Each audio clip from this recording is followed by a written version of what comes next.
Wabarakatuh. Selamat malam teman-teman sekalian. Kita mulai perjalanan panjang kita ngomongin tentang agama dalam keberagaman budaya. Tema yang saya dapatkan rasionalitas agama dan filsafat, dan itu tema yang cukup rumit sebenarnya semenjak abad ke-8 para filsuf Muslim. Sebelumnya pada abad ke-7, ke-5, 6, ke-7 misalnya, para murid Plato di Alexandria di Mesir mencoba untuk merumuskan kaitan antara agama dan filsafat, tentu dalam kerangka rasionalitas. Kedua-duanya menjadi semakin runcing ketika modern datang. Modern tiba-tiba saja membuat batas kerasionalan sebagai sesuatu yang tidak mungkin dicapai oleh agama.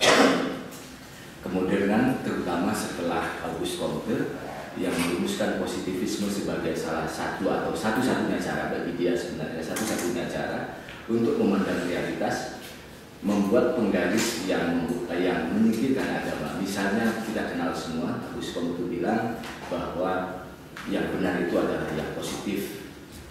Subjek itu harus tanpa nilai. Kemudian yang penting itu bukan apa hasil dari akhir satu pencarian keilmuan, tetapi pada metode. Jika metodenya itu terpercaya, maka apa yang dilakukan itu juga benar. Nah, semenjak positivisme itu agama menjadi disingkirkan dari dunia kebenaran, dunia filsafat atau dunia ilmu pengetahuan.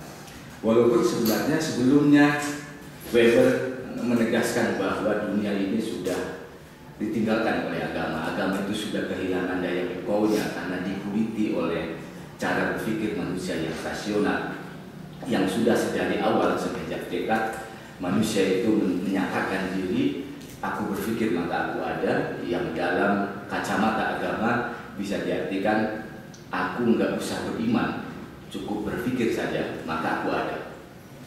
Semenjak itu sekularitas atau sekularisme berkembang sampai kemudian pada positivisme dan seterusnya. Tetapi kenapa kita mesti tetap membicarakan agama? Karena yang pertama, para pengamat selalu saja atau para pemikir selalu saja, ini anehnya di dunia modern, selalu saja menyatakan agama itu bersalah terhadap setiap tragedi yang terjadi dalam peradaban ini. Sebagai orang beragama, ada banyak ahli yang menyatakan seharusnya yang bertanggung jawab terhadap seluruh tragedi di era modern itu bukan tanggung jawab agama, karena peradaban modern ini jelas-jelas dibangun oleh rasionalisme filsafat. Descartes mulai dari abad ke-16-17 dia menyatakan itu, kemudian positivisme, demokrasi misalnya, itu jelas-jelas untuk menggantikan pola kepemimpinan yang diajarkan oleh agama. Tidak ada satupun agama yang mengajarkan secara langsung bahwa demokrasi atau suara itu dimiliki oleh banyak orang kebenarannya. Kebenaran itu hanya milik beberapa orang saja. Bahkan sebenarnya para filsuf sebelum modern menyatakan demokrasi itu sesuatu yang tidak mungkin terjadi, karena tidak mungkin rakyat biasa memiliki kebenaran yang sama dengan para pemikir yang berlarut-larut memikirkan satu hal kecil.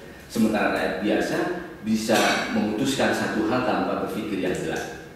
Nah, seharusnya kegagalan peradaban modern itu dilarikan pada kesalahan filsafat, kesalahan sains. Tetapi selalu saja, sampai terakhir misalnya, kita menemukan situasi teror yang berada di semua tempat di negeri ini atau di dunia ini diarahkan penyebabnya dari doktrin agama Islam misalnya, atau Kristen di Irlandia, atau Hindu misalnya di beberapa bagian India, atau juga mungkin Buddha, karena ada juga hal yang sama itu terjadi di Afghanistan misalnya. Dan di Indonesia misalnya ada kekhawatiran agama-agama lokal akan naik lagi dan itu akan menimbulkan masalah tersendiri. Jadi rupanya teman-teman pembangun peradaban modern ini masih menganggap bahwa agama itu menjadi penyangkut atau menjadi sangkutan dari perkembangan peradaban modern. Nah, balik lagi Bapak Ibu sekalian, rasionalitas agama dan filsafat. Kita akan bicara itu untuk melihat apakah benar apa yang dinyatakan oleh positivisme, bahwa agama itu tidak mungkin rasional. Kalau rasional itu pasti urusannya dengan sains atau filsafat. Apakah agama itu memiliki sistem berpikir tersendiri, rasionalitas yang khas, atau tidak ada sama sekali? Sehingga misalnya di awam kita mengenal jangan belajar filsafat, kalau belajar filsafat nanti kita akan tersesat. Karena kebenaran dalam filsafat itu dianggap akan mengganggu kebenaran, akan membuat kita gelisah, dan agak susah untuk beriman dengan baik. Nah, saya minta maaf jika saya nanti akan banyak ngomongin dari Islam, tetapi saya akan coba gabungin. Saya semula pikir penghadir pada acara ini Muslim, tetapi jika ternyata ini beragam, nanti saya akan ganti paper saya. Yang pertama, seperti yang saya bilang awal, semenjak Philo di Alexandria yang belajar filsafat Plotinus, dia sudah menyatakan bahwa agama itu sama dengan filsafat. Kedua-duanya mencari kebenaran, kedua-duanya memiliki rasionalitas yang sama. Kita kenal dalam sejarah filsafat ada filsafat Yunani, kemudian ada filsafat dalam sejarah resmi filsafat ada filsafat Yunani, kemudian abad pertengahan, kemudian pencerahan modern, kemudian postmodern. Nah, yang kita jarang bicarakan sebenarnya filsafat yang di abad pertengahan. Apa yang terjadi di abad pertengahan itu? Kita selalu saja belajar filsafat sampai Yunani misalnya selesai sampai Aristoteles, kemudian loncat pada Descartes, dan kita selalu menemukan kata rasional itu hubungannya dengan rasionalisme yang dikemukakan oleh Descartes. Pertanyaan dasarnya adalah, mungkinkah Descartes merumuskan kerasionalan itu sendiri tanpa sebelumnya ada modal? Jawabannya tidak mungkin. Beberapa buku tentang filsafat paling banter menghubungkan antara Descartes dengan pemikiran Plato dan Aristoteles, tetapi tidak pernah mencoba untuk menghubungkan dengan yang lebih dekat. Bapak Ibu sekalian,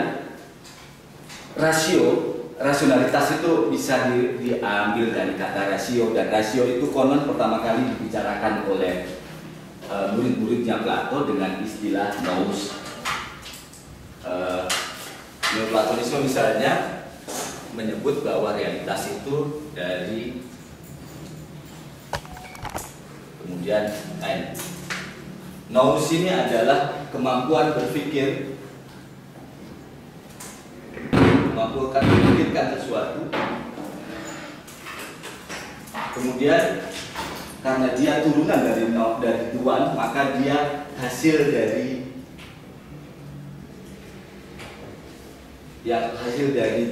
Tuan. Apakah Tuan itu tidak disebutkan pada Plotinus, tetapi dia meyakini bahwa semesta ini berasal dari satu, kemudian mengalir menjadi nous, kemudian mengalir menjadi soul.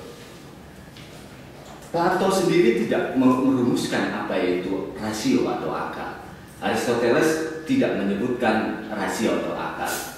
Mungkin pada Plato ada misalnya istilah noetika, tetapi itu lebih berhubungan pada sesuatu yang menjadi sumber dari dunia ide yang ada dalam diri manusia.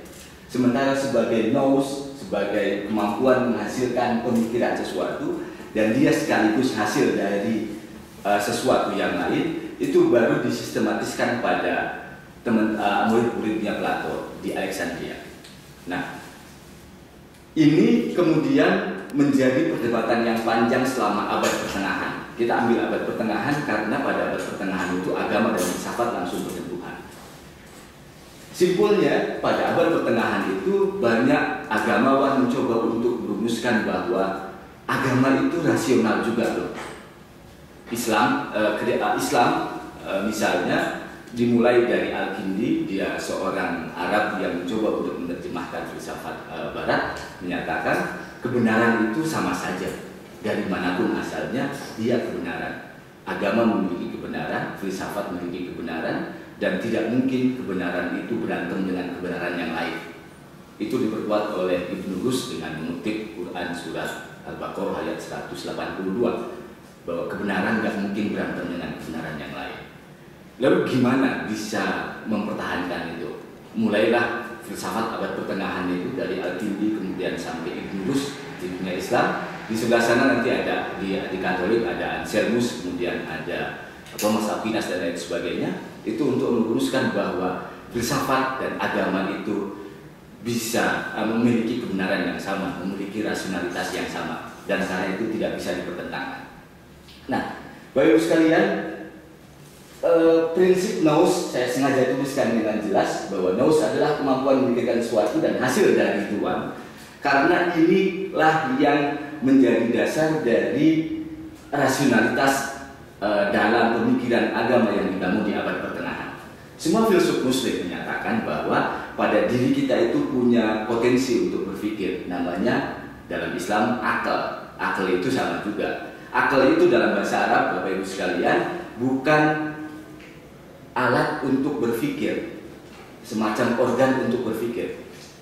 Akal itu bukan otak. Akal itu dalam Al-Quran tidak pernah ditemukan dalam kata benda, selalu ditemukan dalam kata kerja. Yakilun atau takilun, yang berpikir atau yang memikirkan. Lalu siapa yang memikirkannya? Siapa yang menjadi subjek berpikir itu? Al-Quran dalam surat Al-Hajj menegaskan yang melakukan tindak berpikir itu adalah hati atau jiwa. Karena itu dalam Al-Quran sering disebutkan ada banyak orang yang memiliki hati tapi tidak bisa berpikir. Ada orang yang memiliki mata tetapi dia tidak bisa melihat. Nah, pemikiran bahwa akal itu bagian dari jiwa itu juga hal yang kedua yang menjadi tema panjang pada abad pertengahan. Kristen Katolik di Kristen waktu itu belum ada pemisahan tentu saja, itu juga meluruskan bahwa akal itu atau rasio itu bagian dari jiwa. Kalau Bapak ingat pada Plato, maka pada titik ini pemikirannya hampir mirip dengan Plato, karena Plato bilang bahwa untuk mencapai dunia ide kita harus bisa melakukan penyucian diri. Ini juga kemudian yang dalam agama, untuk bisa mencapai hati yang memiliki pemikiran yang tajam, maka kita pun harus melakukan penyucian diri. Dalam dunia pemikiran namanya filsafat, kemudian dalam dunia mistik namanya bisa tasawuf, bisa kemudian spiritualitas dalam agama-agama yang lain. Nah, pada Al-Kindi disebutkan bahwa akal manusia itu bisa memikirkan kebenaran sampai pada titik tertentu. Apa sumbernya? Sumbernya adalah apa yang dicerap oleh indera. Itu sumber pertama. Jadi agama itu dalam pemikiran filsafat agama itu menghargai data-data indera. Dari data indera itu diambil bentuknya, difikirkan kemudian jadi pengetahuan. Tetapi agama harus percaya kepada yang gaib. Karena harus percaya pada yang gaib, maka objek yang lain, objek pemikiran yang lain adalah yang gaib. Bisa malaikat, bisa Tuhan, yang kemudian bentuknya menjadi ilham atau wahyu. Di Kristen atau di Islam, pemikirannya saya pikir sama saja seperti itu. Nah, karena itu rasionalitas yang dibangun dalam filsafat abad pertengahan, itu rasionalitas yang masih menarik yang ilahi sebagai dasar dari yang material.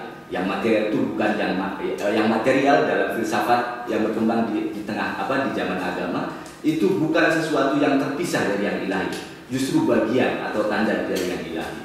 Akal manusia misalnya seperti yang terlihat di situ, itu bagian dari Tuhan. Dia tidak terpisah sendiri. Sumber dari the nous atau akal adalah Tuhan itu. Dalam Islam, sumber dari rasio yang kita miliki adalah Tuhan yang Maha Pemikir. Tuhan yang Maha Pemikir itu tidak cuma menggerakkan, tetapi juga menciptakan.